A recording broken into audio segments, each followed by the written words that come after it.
There were giants in the earth in those days, and also after that, when the sons of God came in unto the daughters of men, and they bare children unto them. The same became mighty men which were of old, men of renown. And God saw that the wickedness of man was great in the earth, and that every imagination of the thoughts of his heart was only evil continually. I'm Aiden Mattis, and welcome to the Lore Lodge.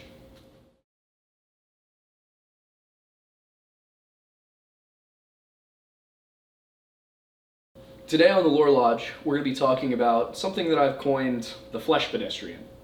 And while I can't take complete credit for the name, because somebody commented it on TikTok, we are going to talk about my theory regarding this creature, its origins, and why it appears in so many different cultures worldwide, specifically in the North American continent. This creature, this being, whether it be demonic or a witch in nature, appears as the Skinwalker, the Wendigo, in more recent terms, the Fleshgait or the Goatman, a creature who hunts human beings, by night stalks what otherwise would be the apex predator in the world. Today I'm going to run through 4 of the legends that contribute to this overarching myth, beginning with the Wendigo. The Wendigo is a legend native to the Algonquin-speaking peoples of North America. This culture stretched from the eastern coast of the United States and Canada across to the Great Lakes and as far west as the Great Plains. While there are variations across the continent, there are some common characteristics to the Wendigo legend. Traits common to all of the Algonquin legends regarding the Wendigo are malevolence, superhuman abilities, and cannibalism. Described as gaunt to the point of emaciation, its desiccated skin pulled tightly over its bones. Essentially, it's a walking corpse that hunts you at night. And even better, when you think it's far away, based on the distance of its screams, that means it's close to you. Wendigos by nature are, in Western terms, either a demonic creature, an evil spirit which can possess its victims, or created through cannibalism in times of utter desperation. For example, many settlers described Wendigos appearing when colonists and frontiersmen would go missing for days or weeks at a time, only to return with less than the number they set off with. When they would return, as would be the same with Native American legends, these people would tend to have social issues. They would crave human flesh. They would develop something that is now termed Wendigo psychosis. And while Wendigo psychosis itself is considered a culturally bound illness, specifically to the Algonquin people, similar versions of this illness exist all over the world in cultures where cannibalism itself is taboo and is only ever practiced in times of desperation. Now, while often portrayed in media as human-animal hybrids, such as a skull with antlers, canine features, having fur on it, this is not the original native legend. Originally, these creatures were described as almost, like I said before, corpse-like. They would be desiccated husks of human beings, starved, ribs showing, organs sometimes spilling out. Creatures that really, if you looked at them, you wouldn't think it would be capable of chasing you down at 40 miles an hour and stringing you up a tree with its bare hands, but it could. The Algonquin describe it as a giant with a heart made of ice. Sometimes it is believed to be made entirely of ice. Its body is skeletal and deformed, with missing lips and toes. The Ojibwe claim it was a large creature, as tall as a tree, with a lipless mouth and jagged teeth. Its breath was a strange hiss, its footprints full of blood, and it ate any man, woman, or child who dared venture into its territory. And those were the lucky ones. Sometimes, the Wendigo chose to possess a person instead, and then the luckless individual became a Wendigo himself, hunting down those he had once loved and feasting upon their flesh. Tasty. The Wendigo is terrifying on its own, but it is not the only such myth of what we have taken a liking to calling the Flesh Pedestrian. In the American Southwest, the Navajo tribe have their own version of this legend, called the Skinwalker. It has a Navajo name, but I would rather not attract it to myself by saying it, so we're just going to stick with Skinwalker. Now, while the Wendigo is more of a demonic spirit, or a person who had to go and commit horrible acts of violence against the creator to become what it is, The Skinwalker is more of a voluntary process. In Navajo legend, these are people who have chosen to use their powers for evil or who are corrupted by an evil spirit. Skinwalkers will begin their transformation by putting on the skin, the pelt, of a predator and transforming through those means into a hybrid version of that predator and a human being.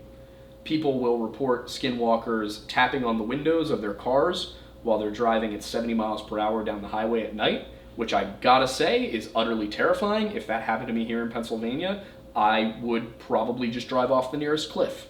In Navajo culture, people are allowed to wear the skins of animals, but it can't be the skins of a predator. It needs to be something good, something wholesome, something that feeds the soul, feeds the spirit, feeds the body. So something like a goat. But if you walk around wearing the skin of a wolf or a coyote, you're breaking some rules. Much like the Wendigo, skinwalkers have super speed and super strength.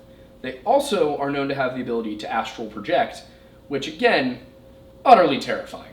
Now, while in some traditions the Wendigo does have some of the following abilities, these are known more for the skinwalker.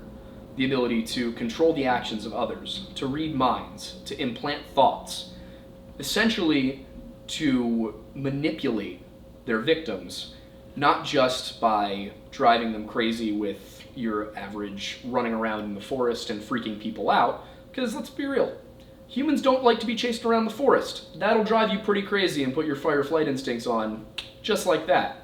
But instead, they're going to play with your mind in a very real, Inception-like way. You're going to be standing there, you're going to be minding your own business, cooking some bacon over the fire, and then you're going to have a thought, you know what, I should just walk over into the woods right there. And then it gets you. Kind of like when you're just munching on a cheesesteak at Reading Terminal, and then you hear a voice saying, hey, come over here, and you know you shouldn't go over there, but you leave, and what is it? It's a crackhead in an alley. And then you know what? You're just busted. The Navajo word for skinwalker in English means it goes on all fours because they transform into animals and then they run on all fours. It's really quite simple. Now, the skinwalker legend is sacred to the Navajo, and they often won't talk about it, which has led to the propagation of a similar legend on the internet over the past 10 years on 4chan, Reddit, various message boards, and that is the Fleshgait. Now, what characteristics does the Fleshgait share with the Skinwalker and the Wendigo? Well, essentially all of them. It's basically taking the most terrifying bits of the two and combining them into one. However, Fleshgaits are known for being mimics, primarily, where a Wendigo is going to be an alpha predator, something that is coming straight at you using base instincts. It's a primal level thing, and a Skinwalker is more of an intelligent human being who has the ability to shapeshift into this animal character. A Fleshgait kind of takes a more socially awkward approach. You could say it's the incel of the monster community. And while Fleshgaits are more of a creation of internet message boards, they do come from a sort of line of descent of these real original legends. And what you might find with a Fleshgait and with the stories of the Fleshgait is that they'll show up in a group of people who go camping. And what you'll find is that there are a couple of different possibilities. One of the common stories is that somebody will go off for firewood, they'll go off to take a piss, and then they'll come back 20 minutes later and the rest of the group notices, you know what? Jerry's not talking as much as he was earlier. And the next time Jerry talks, it'll come out stilted, it'll be only a few words, because what the Fleshgait is doing is it's sitting there and it's learning from the people around it. Because at its core, it's a mimic. It's trying to take on the personality, it's trying to insert itself into the group, and what it wants to do is learn to become human before you catch on that it's hunting. The other possibility, the other common story archetype, is that you'll be walking along and you'll notice, hang on a second, we left the campsite with 5 people, now there's 6 of us. But because of the Fleshgait's ability to implant memories into your mind, its ability to mind read and mind meld, similar to the way skinwalkers work, you won't be able to figure out which person in your group wasn't there before. So it's going to be a game between you and the Fleshgait of trying to figure out either A, which one is the Fleshgait, or B, how do I convince this group to leave the forest before the Fleshgait catches on that I know it's not human? Because it's likely not going to leave the woods with you. And while they are more comfortable around groups of people, they still don't like urban and suburban areas. So if you can get back to the campsite, back to the highway, get in the car and leave, it's going to be reluctant to leave its territory. Now, with the Fleshgait, we were kind of moving out of what's native lore and what's into 21st century internet lore. So if the Fleshgait is a creation of internet lore, the Dogman is more of a creation of the newspapers. Unless Archie's been getting into some shit. The Dogman comes from a series of sightings from the later 20th century in Michigan and Wisconsin. Similar to the legend of the werewolf, the Dogman appears as a bipedal, hairy, sort of canine cryptid, but it really feels, when I do the research on it, like this is something that was created solely for the media hype. They're only spotted on the sides of roads at night. They never attack people, although people report them jumping on cars. And for the most part, there's no real confirmation of their existence. It very much seems like something that is simply an urban legend. And while it is fun for the people of Michigan and Wisconsin to have something to write home about, that doesn't make it real. And while we're on the topic of Michigan and Wisconsin, I am very curious as to why Wisconsin doesn't just take the Upper Peninsula. So if somebody in the comments could let me know what your reasoning is there, my only assumption is that you are too weak to do it. So anyway, I'm sorry to burst anybody's bubble with the Dogman, but it really very much does seem like this is something that the newspapers created during a time when they simply needed something to write about, something to freak people out. And back in the 70s and 80s, into the 90s even, you really couldn't prove that it wasn't real. And you could get away with most things in the newspaper. Well, I guess, media lying to people. Maybe things haven't changed much since the 70s.